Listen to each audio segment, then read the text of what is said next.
So my question is, as a redeemed progressive, what is the key to empowering men in the Me Too age while maintaining healthy boundaries and strong behavioural expectations? We've had relatively reliable birth control since 1960. Okay, that's not very long. And we underestimate the unbelievable technological triumph of birth control. It's the hydrogen bomb, it's the transistor, like it's a major league transformation in human interaction. Women are now free from involuntary reproduction. That's never been the case in the entire history of the planet. Okay, we don't know exactly what to do about that. Okay, so the first idea in the 60s was, hell, let's party. And you could see why. It's like what the rules for not engaging in promiscuous sexual intercourse seemed to have vanished. So we had a couple of decades of experimentation. It's like, well, how'd that go? Little hard on the family, I would say. That's not so good for kids. AIDS, that wasn't a plus. Could have killed us all. And it mutated, particularly to take advantage of promiscuous sex, because viruses are very tricky things. So it turns out that sex is a little bit more complicated than we thought. Well, it actually turns out that it's a lot more complicated than we think. Okay, and now it's 50, 60 years later, and we're trying to sort this out. It's like, well, when is it okay to have sex? Exactly. And when is it not okay to have sex? And what does it mean that it's okay? And what does consent mean? And the answer to that is, well, we never used to have to think these things through, because the rule was don't have sex until you get married. That was the rule. Now that isn't the rule. Okay, so what's the rule? Well, we're not having a conversation about the rule. We're waiting till someone does something that seems like it might be untoward, and then mobbing them and trying to extract the rule out that way. And it's not a very effective way of doing it. You want to decrease campus rape? That's easy. Get rid of alcohol. No one has that conversation. It's like I did my PhD work on alcohol. 50% of the people who are murdered are drunk, and 50% of the people who kill them are drunk. And almost all the date rape situations are consequences of excess intoxication.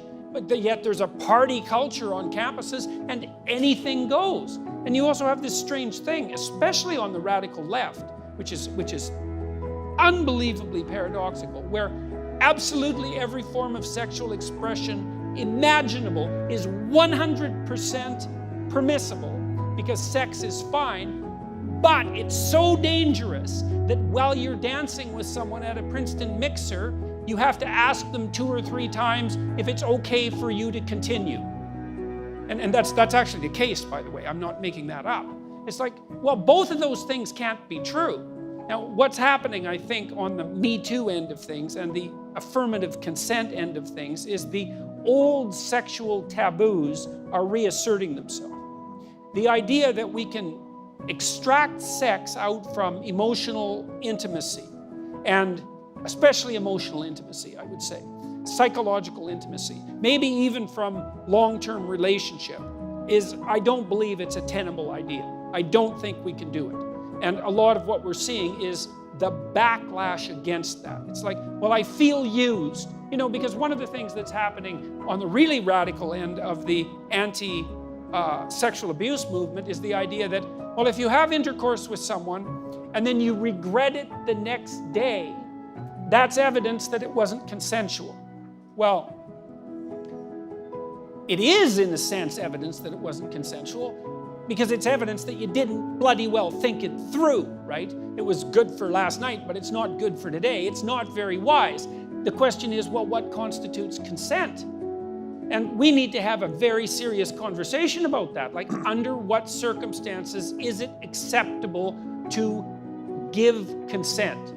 But we're not mature enough to have that conversation. We want it both ways. We want to be able to do whatever we want with with whoever we want, whenever we want, with no consequences, and we want there never to be any trouble about consent.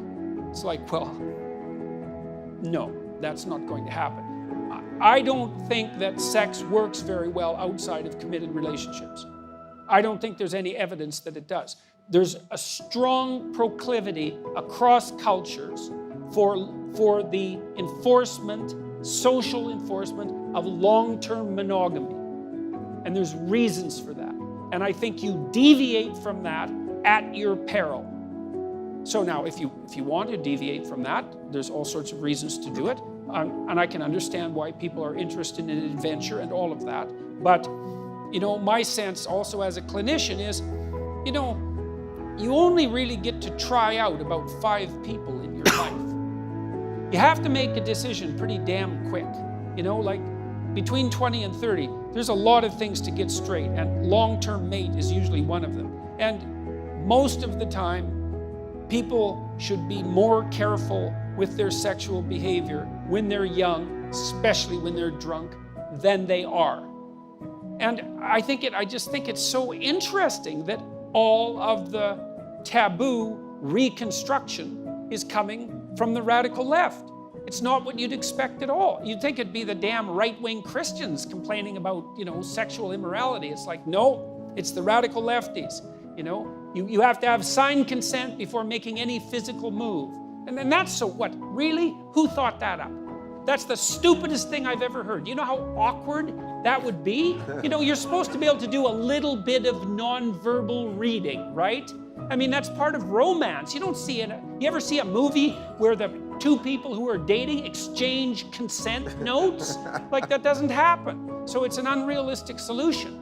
But I think the real solution is that despite the fact that we have reliable birth control, we're going to have to relearn what the acceptable rules of propriety are with regards to sexual relationships. One of the things I often tell my young clients is, don't do anything physically with anyone that you wouldn't talk to them about.